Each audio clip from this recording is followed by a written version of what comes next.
we go. Maybe. Is it not? Test. It's usually way louder than that. Sorry. We're going to fix the mic.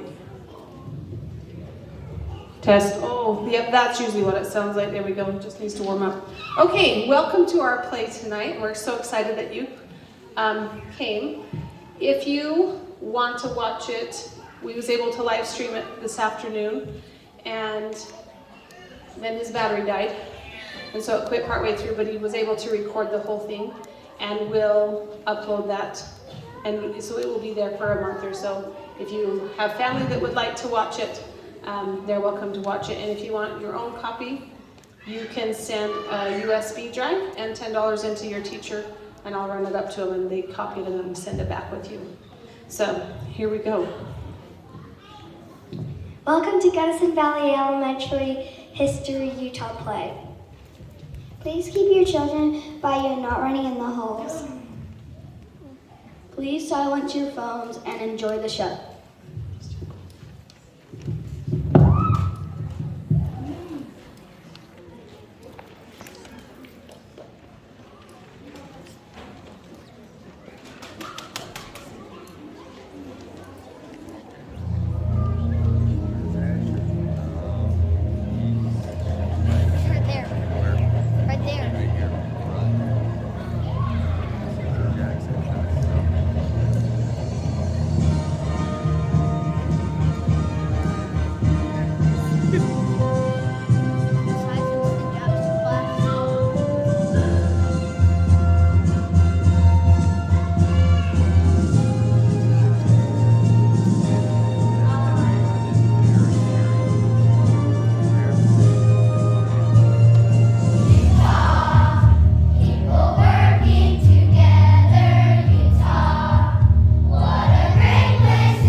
Carson Valley Elementary Evening News, bringing you all the news from today and yesterday. I'm Claire. And I'm Jocelyn. On January 4th, 1896, a new state called Utah was admitted into the Union as the 45th state. In 4th grade, we study our own state of Utah, and it is a fascinating place. We turn now to Bronx and Graham, our time reporting reporters. Bronx?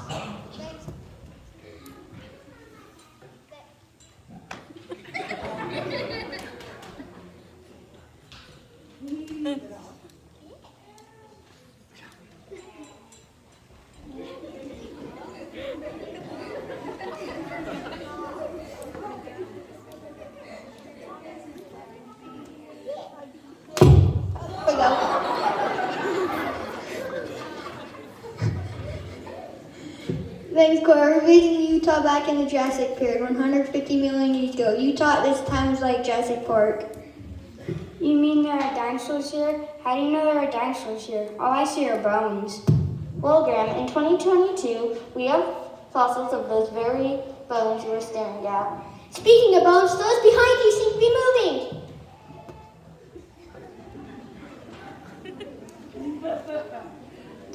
Looks like we've lost them due to some technical difficulties. Let's turn to Hartley for our studio audience question. Yeah, speaking of dinosaurs, can anyone tell me what the state dinosaur is? I know it isn't the Utahraptor. Is it Larasaurus that comes from the same family as the T-Rex? You are 100% correct. Back to you, Claire, in the newsroom. Our state was once at a shoreline of ancient ocean. A reporter is standing by. Asher, the ocean is very shallow and contains all kinds of life. I have Dr. Cox, a marine biologist, with me. Dr. Cox, what are those? Well, Asher, what you are seeing are barnacles, asteroidea, mollusks, and sea anemones. In other words, just a few snails, clams, sea urchins, and jellyfish. You didn't say sharks. Back to you, Jocelyn. Thanks, Sawyer. Did you see how flat the land was? Yes, as a matter of fact, I didn't see any mountains. Let's go out to the weather porch. Brooke, can you give us an explanation of what we just saw? Yes, I sure can, Jocelyn and Claire. After long periods of time, the climate began to change and it became very cold. The water, swamps, and marshes dried up. The mountains were created by the lifting of the earth and by volcanoes. The great water mostly disappeared and the dinosaurs died out.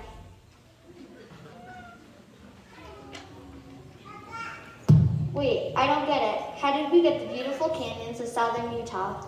As the large body of water disappeared, the water eroded away parts of rock to form deep gorges and created the canyons of southern Utah. So, how did the arches get there? The arches were created by weathering from wind and running water. The reason we don't see broken rock and sand pieces is because wind and rain carry them away. This process is called erosion. Let's not get too carried away out there on the weather porch.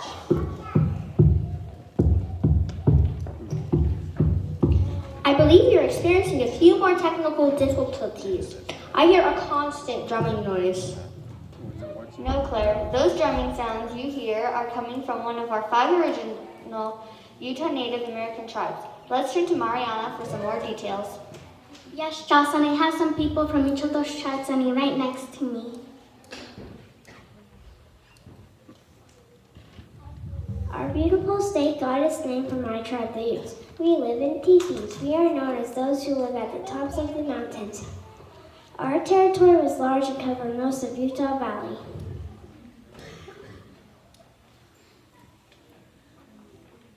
My tribe, the Paiutes, lived in the southern part of Utah. At early ages, children became expert basket weavers. We ate lizards, grasshoppers, and tortoise. Their favorite food was rabbit. As soon as the children were old enough, they joined their family in the rabbit drives. Yum!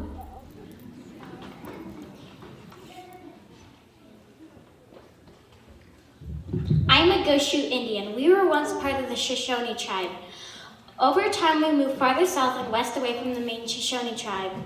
They called us the Digger Indians because we dug most of our food from the ground. One of our favorite foods was the Saiga lily bulb. I'm from the Navajo tribe. We were nomads who wandered around herding our sheep and finally settled in the southeast part of Utah. We were tired of wandering around and built hogans for our homes and adopted the Pueblo style of living. We are known for waving our beautiful blankets and rugs.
Hartley, do you have anything to add?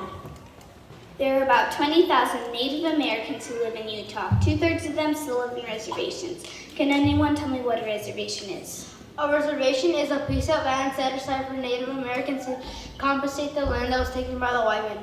Back to you, Claire and Jocelyn. We are just getting word from some breaking news that happened about 250 years ago. We have a crew at the scene. We are about to witness a very important event in Utah history. Two Catholic priests, Father Escalante and Father Dominguez, are trying to decide if they should continue on to Monterey, California, or return to Santa Fe, New Mexico.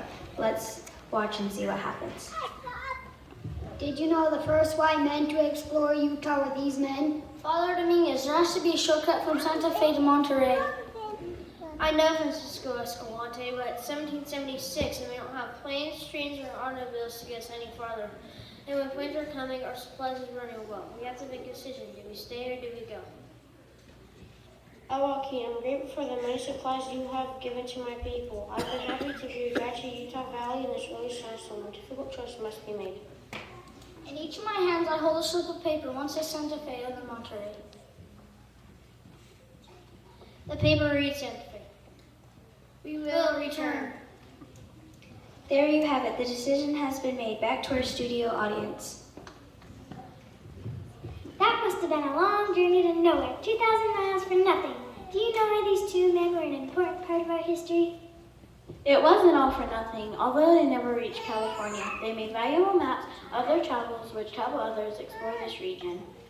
What about Joaquin? How did he get with Father Escalante and Father Dominguez? After leaving New Mexico, Father Escalante and Dominguez learned of the settlement of Indians in northeast Colorado. They took a detour and convinced Joaquin to be their guide. This proved to be very helpful. When the party reached Utah Lake, a group of Indians came out to meet them with weapons. However, because Joaquin was with them, there was no fighting and they camped there for 3 days.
I hope our cameraman follows the maps and makes it back. Yes, because our next semester takes us into the time of Utah trappers and traders. We turn to our reporter in the forests of Utah, Janie Bell and Briston. Did our cameraman make it back? He is indeed back to catch the most current footage of these courageous mountain men. We have been invited to their rendezvous. I don't know how much more I can take. What is a rendezvous? A rendezvous is a French word that means to meet. A rendezvous is a gathering of mountain men to trade and exchange supplies with one another. It can be quite a place. Let's talk to a few of these men, sir. Why are you here? I'm here looking for beaver skins because people love beaver skin hats. They're in high demand in the eastern part of the United States and Europe. I think I could make a lot of money. I'm here to sell my beaver skins. See, I'm with the United. I've been working all year long trapping and hunting beavers. I store them in a cache, which is a hiding spot for fish. I think I can make a lot of money too.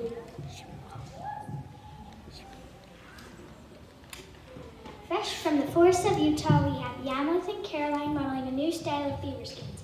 Note, the rich cocoa color and the immense length, this is for multiple skins, not just one fat beaver.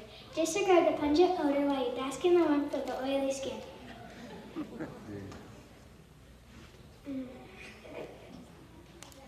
Oh, I just like the way it feels in my back as if people are not on trees within a stream. Come on, Caroline. But the mountain men are so cute.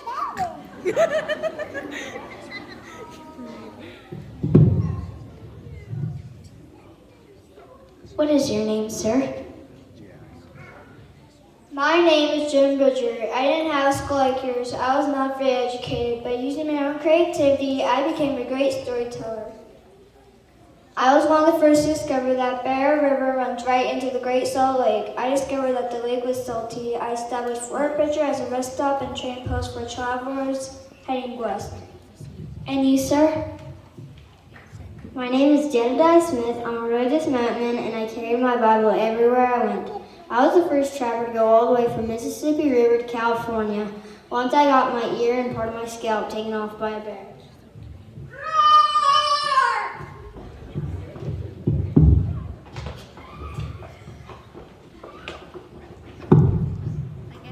Phew! I'm glad that bear didn't eat me. Tell me why you were here. I'm Peter Skinon. I explored the western deserts of Utah and Nevada. I kept the diary of my travels. I was one of the first to see many beauties of northern Utah.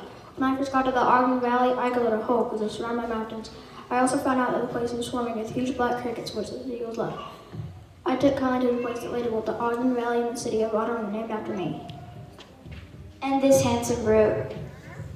I'm Edidine Provo, and my parents came to this continent from France, but I didn't have much luck.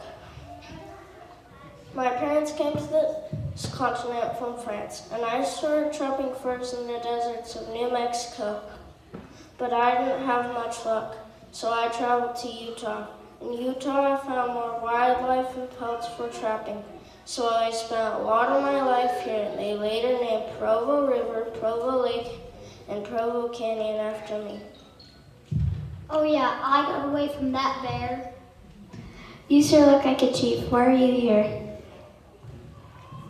I'm James Beckworth. I was the first African-American mountainman. I was trained as a blacksmith and worked for a fur company. I finally started my own business. I was an Army Scout and looked so much like a Crow Indian that people thought I was one. I became a Crow Indian chief, but my favorite thing to do was to spook bears out of their caves and slap them on the nose.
on to breaking news of 1846 on the Great Plains of Utah.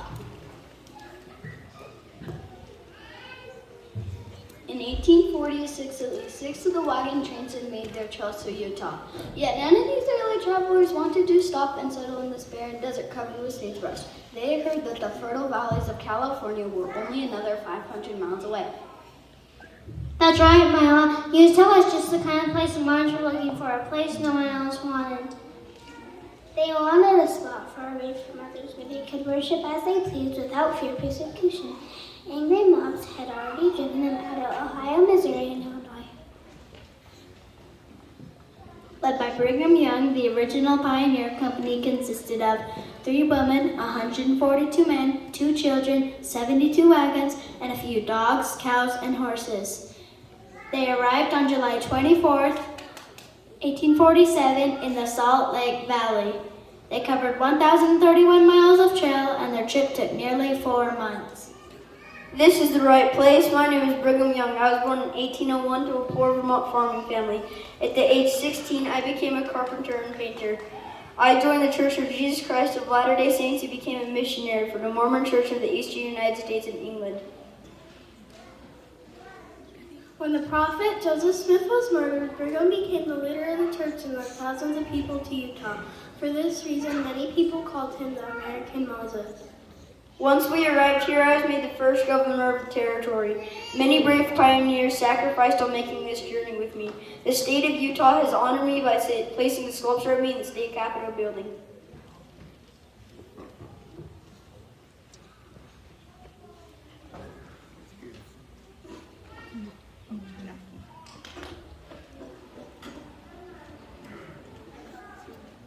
Many of the pioneers wrote down the stories of their journey. Let's listen to some personal accounts of what it was like for these pioneers to come across the plains. My name is James Bryant. I came across the plains in 1862 at the age of 5 with the John Murdoch Company. My father worked very hard as a coal miner to earn enough money to immigrate to Utah. Storms, buffalo, and and fighting grasshoppers are just a few of the things I remember. My name is Eliza R. Snow. I joined the Mormon Church and became a governess of Rabbi Joseph Smith. We were persecuted wherever we went. We went to Ohio, Missouri, and Illinois. I made my way along with others across the plains to a place we could be at peace with our worship of God. As we traveled across the plains, I kept a detailed diary and later wrote 9 books. My name is William Quaint, and I served as a secretary and historian for the pioneers. I kept a detailed journal of the wagon trains. I was mostly known for perfecting the odometer. With the odometer, we could measure the distance we traveled each day. My name is Brigham Henry Roberts. In 1866, I crossed the plains with my sister. I was only 10 and she was 16. We crossed the valley without our parents. Our mom had crossed 4 days earlier and was anxiously awaiting for our arrival. My name is Mary Horn. When we finally reached the valley, we got log homes with dirt roofs, dirt floors, and no windows. Early one March, there was a bad rainstorm that saturated the roof. It was raining as fast inside as it was outside. After it stopped raining outside, it rained for 10 more days inside. My name is C.C.A. Christensen. Our wagon trains have consisted between 30 and 40 handcarts. Each of these had an average of 5 people. It was usually necessary for small children to ride these handcarts, which the father, the mother, the older brothers, and the sisters of the family pulled.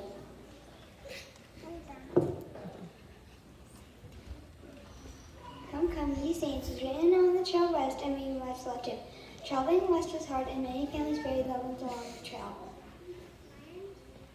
They traveled about 15 miles through brush, deserts, and plum fields, and even drifts of snow. It was hard and dangerous.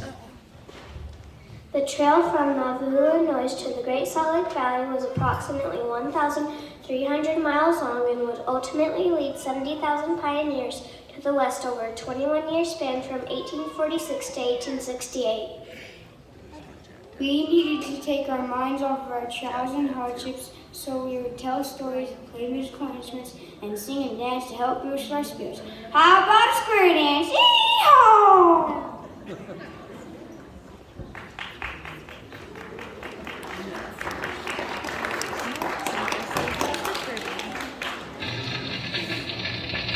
Square the set. Get ready to go.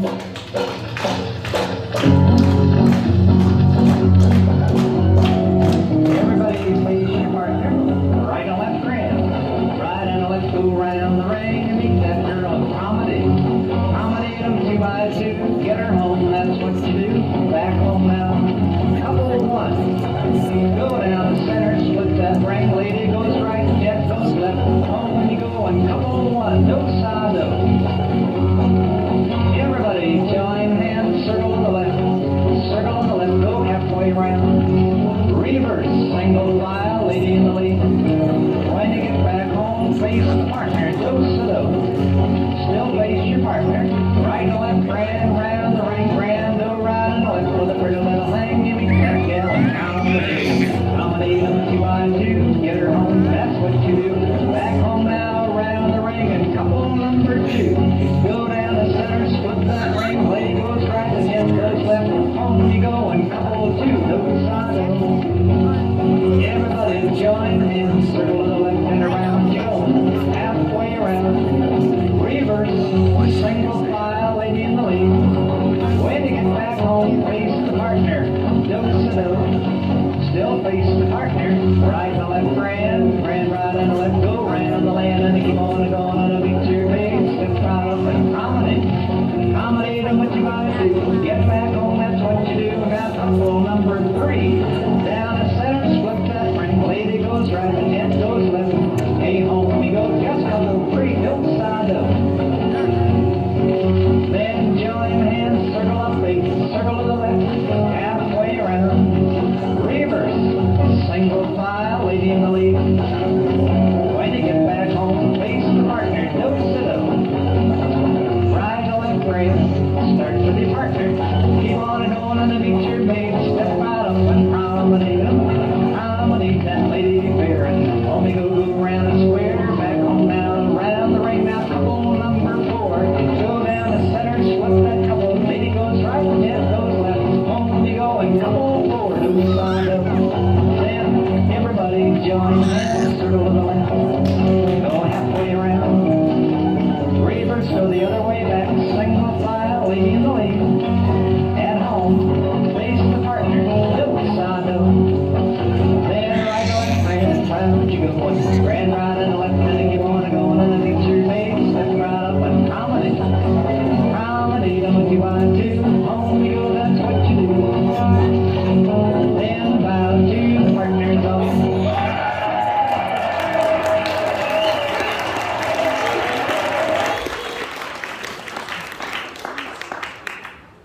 Say, Bronx, would you like being a mountain man or a pioneer? I would love both, frightening, climb mountains, exploring new places, building new cities, and hunting every day. Sure, walking 1,000 miles, fixing broken wagon wheels, sweating in the sun, freezing in the snow, sleeping in the woods at night, fighting crickets, working 18 hours a day, and picking up buffalo chicken. No blow dryers or curling irons, not even a cold shower shampoo, and every day without a cell phone, a TV, or worm at night. Okay, you guys win. I guess it was a lot harder to be a pioneer. Our life is a lot easier now. We owe a debt of gratitude to our many pioneer ancestors who persevered through good times and bad. Thanks to them and their incredible sacrifices, we have this beautiful state we call home.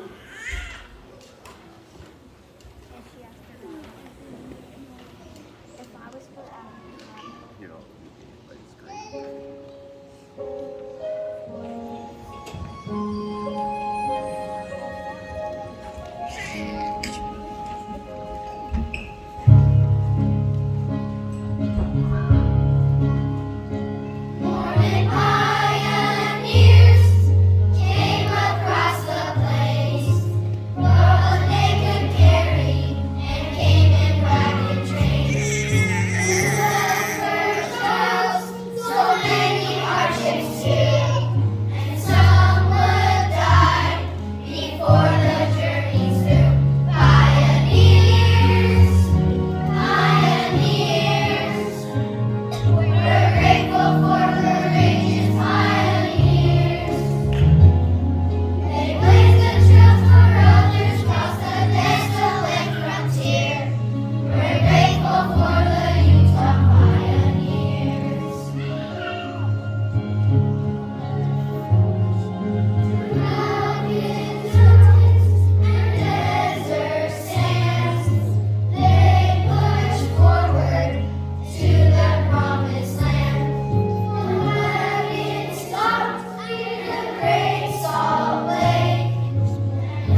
In 1869, a railroad finally joined the east to the west. It is known as the Transcontinental Railroad. Two companies were hired to build the railroad, the Union Pacific from the east and the Central from the west. The Central Pacific had the hardest job because they had to build lots of bridges and blast lots of mountain terrain. It was May 10th, 1869, when the two companies finally met at Promontory Point, Utah. When the last tie was in place, the golden spike was driven as the two engines stood facing each other. It was a great day to celebrate. Let's take a look.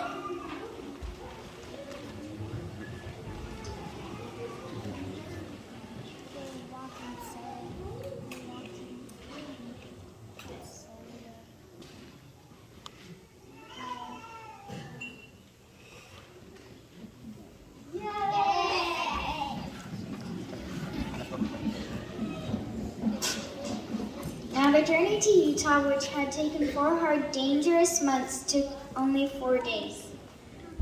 How long did it take to get to Utah before the completion of the railroad? 4 hard, dangerous months. And how long did it take after the railroad was completed?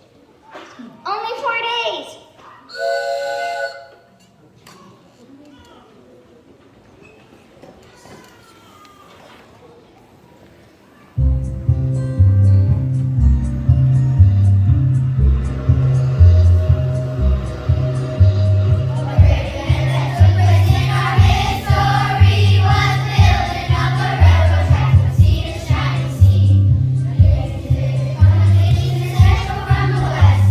Racing toward each other to prove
The railroad brought many changes to the territory of Utah and marked the end of the pioneer period. Large amounts of goods could be brought to Utah in a matter of days instead of months. Agriculture, mining, manufactures are good products in Utah could be hauled out and sold in other places. What does manufacture mean? A manufactured product is a man-made product such as glass, clothing, shoes, or wagon wheels. What about agricultural products? What are they? Agriculture products are any products that grow in the ground like corn, wheat, or potatoes. Because the people were hardworking, Utah soon became the agricultural and manufacturing center of the West. This region was originally called Deseret, which means honeybee. Deseret stands for hardworking industry. It's their state motto. Let's check with our in-house reporters for some more information. The territories much larger than the state have ended up began in 1850. The United States organized the region of the territory into Utah for the Ute Indians living here. Later, January 4th, 1869, Utah became the 45th state.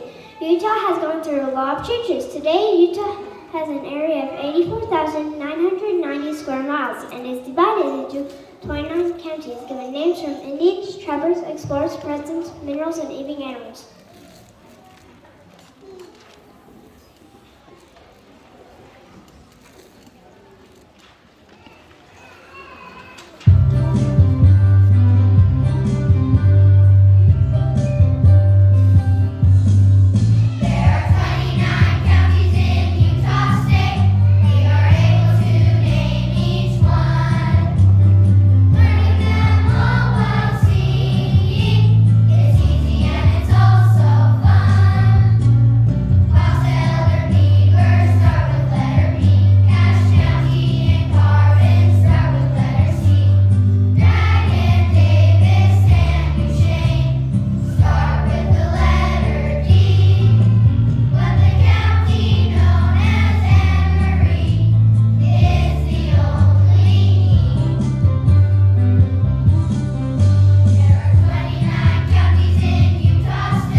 We are lucky to have some fourth graders from Gunnison Valley Elementary here to tell us about our state symbols. Welcome to Utah State Annual Awards Ceremony. Many have been nominated, but few have the esteemed title of Utah State Symbol. Each winner received a new Utah State Quarter in 2007. Let's begin. Our state has many symbols that represent the majesty of our land we live in and enjoy. Utah's state bird is the seagull, honoring the great bird that saved pioneers' crops from the swarming crickets. Many people enjoy fishing Utah rivers and lakes to catch our very own state fish, the Bonneville cutthroat trout. Our state fruit is delicious cherries. It's just a piece we all them all year round. The state flower is the sago lily. It's a symbol because the hungry pioneers found out that they could eat the sago piece of that. Our state gem is the most beautiful topaz. You can find this on Topaz Mountain. Utah's official mineral is copper. Utah is home to the Bingham Copper Mine. It has produced copper since 1906. It has produced more copper than any other mine in history.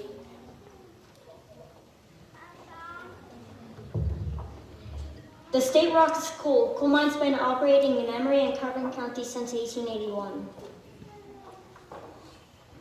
In 1933, the state legislature chose the blue spruce as our state tree. In 2014, a fourth grade class from Monroe Elementary suggested that the state tree be changed to the quaking aspen.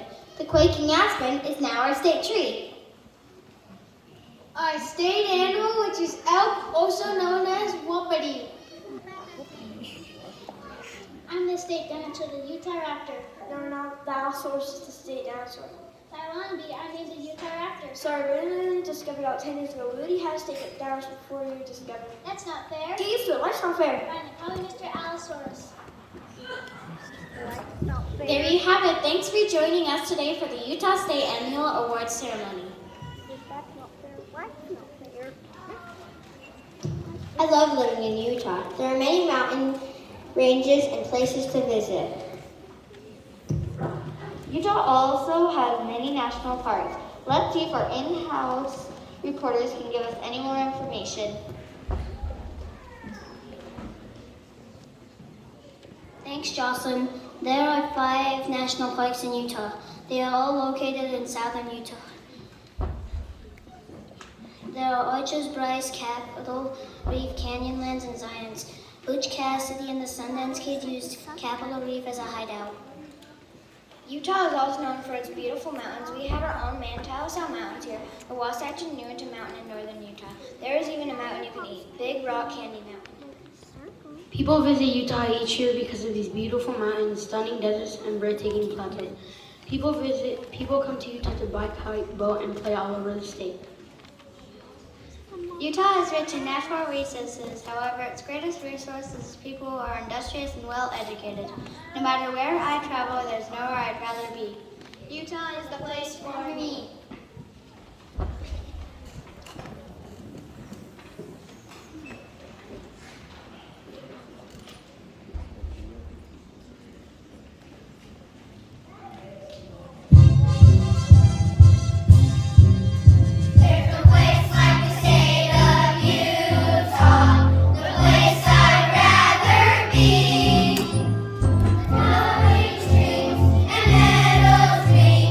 Mountains as far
of our forefathers have left us and look forward to the future as Utah leads its way into the next century.